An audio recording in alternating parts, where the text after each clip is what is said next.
Acquisition is when you associate the NS with the UCS for the first time and the NS becomes the conditioned stimulus. Kiwi responds to the clicker and salivates. Trace conditioning is when the NS is presented and disappears before the unconditioned stimulus. We click and wait and then give her food.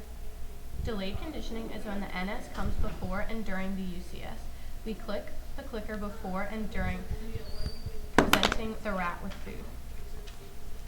Classical conditioning is a type of associative learning where a person or animal links something they were born to react to, the UCS, with something that meant nothing at first, the CS. Kiwi learned to react to the clicker once food was presented.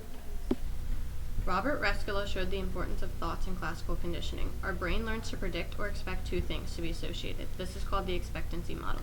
When we click the clicker, Kiwi thinks about it to eat the food. This isn't an automatic reflex. Our brain thinks about it. The unconditioned stimulus is the thing that automatically, innately causes a reflex or emotion. Kiwi's unconditioned stimulus would be food. The unconditioned response is the automatic or innate reflex or emotion. Kiwi's unconditioned response would be salivation. The conditioned stimulus is the thing you learn to react to. Kiwi's conditioned stimulus would be the clicker. The conditioned response is the learned reflex or emotion. Kiwi's conditioned response would be salivation. Thinking of multiple behaviors. Kiwi was able to link together walking on her hind legs, jumping out of the tank, walking on the rope, and walking on the dowel rod. 1,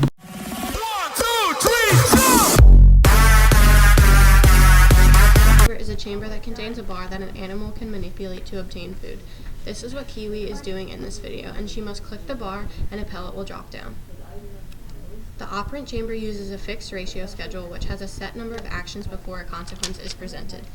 In the Skinner box, Kiwi must click the bar once in order for food to come out. Operant conditioning is a type of associative learning where a voluntary behavior is linked with a reward. In the Skinner box, Kiwi voluntarily hits the bar in order to get food as a reward. Acquisition is when you associate a behavior with a reward.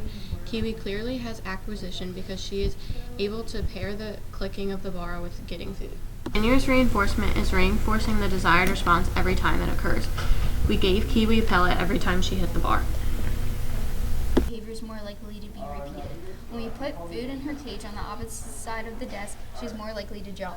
Action is a desire to perform a behavior due to promised rewards or a threat of punishment. Kiwi jumps from desk to desk to get food or get to her box. A cognitive map is a mental representation of one's layout. Kiwi had a mental image of the maze, and this helped her to know where to go to get to the end. L. Thorndike said that if you leave a reward outside of the puzzle box in his experiment, then the cat was more likely to get out.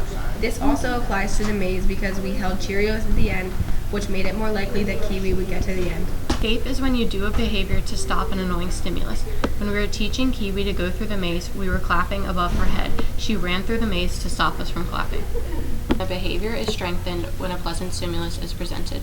When Kiwi is walking across the dowel rod, we had her box and food on the other side, which strengthened her behavior to walk across it.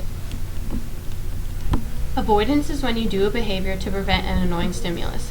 Kiwi goes over the dowel rod quickly so she does not fall. I am the one, the way your son don't need a gun to get respect up on the street. Under the sun, the bastard. Her observing others, Kiwi watched and then followed her hand through the sticks.